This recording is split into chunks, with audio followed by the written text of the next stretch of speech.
Well, joining me now for more on startups and emerging markets is Michael Moe, co-founder of GSV Asset Management.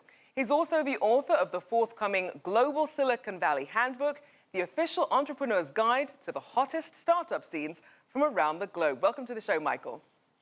Thanks, Rochelle. Great to be with you. Thank you. So, when it comes to these startup hubs in emerging markets, what are the real standouts for you? Well, what's exciting to us is there's a number of markets that are really very fertile and showing robust activity. But places like Beijing and Shanghai are ranked 6th and 7th in our handbook.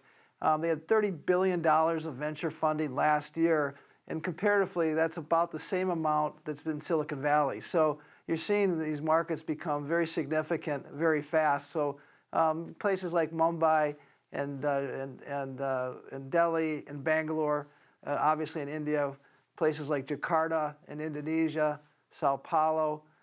We have this little ditty saying from Shanghai to Dubai to Mumbai, you're seeing this explosion of entrepreneurial activity in startups. And certainly we're seeing people paying a lot of attention, as you mentioned, this step up in investment.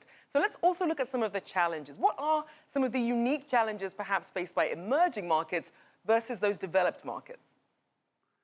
Well, I think one of the biggest challenges is just the history of success. If you look at how Silicon Valley has developed, it was really the pioneers, the Fairchilds, the Intels, the Apples and so forth, that Hewlett-Packards that had success, and the people that were there went out and started their own startups, and they had that experience to kind of look back to. When you're talking about the number of emerging markets, you don't have that same history, and so you really have to invent a lot of this on your own and draw from other examples in other markets.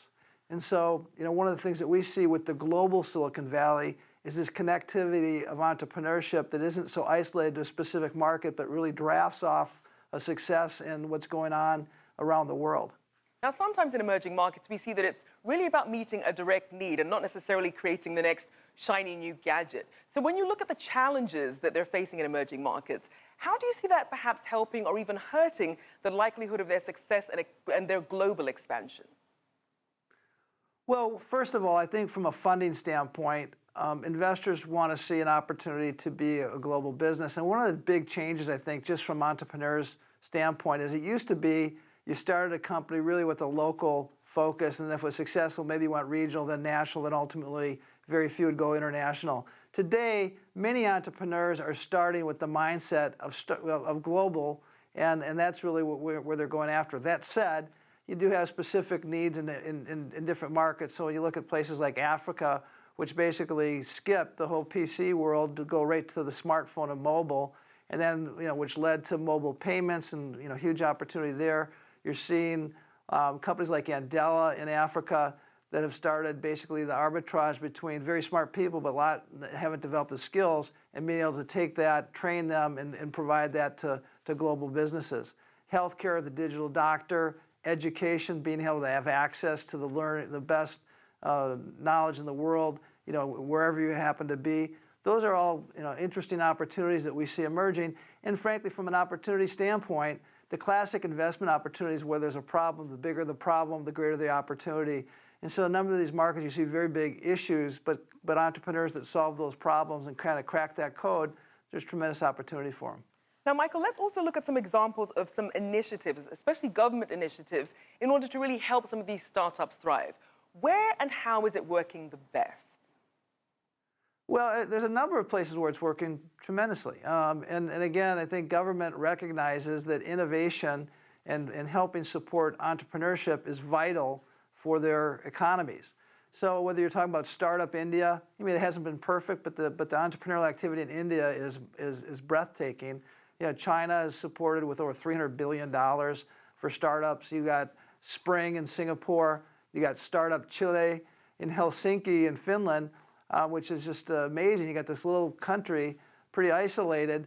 Some of the most exciting game companies and mobile technology in the world out of Helsinki. They have the Slush Conference, which is a must-go-to. 20,000 people go, and that's really supported by the government.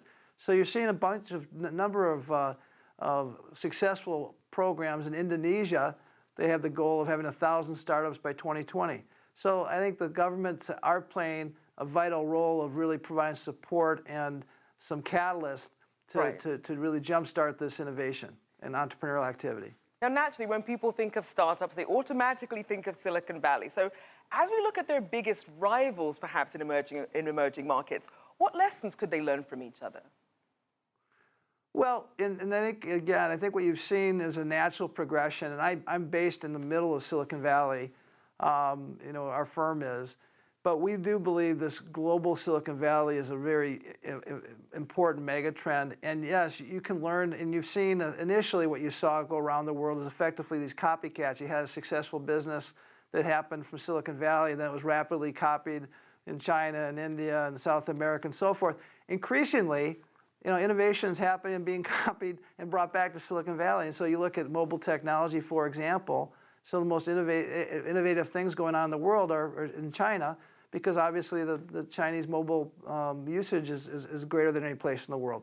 So I think there's fundamentals that you see for entrepreneurship, right? And I think those are able to apply to markets everywhere. But the first fundamental is always having a team that is Michael. Unfortunately, we're out of time. We'll have to leave it there. But thank you so much for joining us. Michael Moe, co-founder of GSV Asset Management.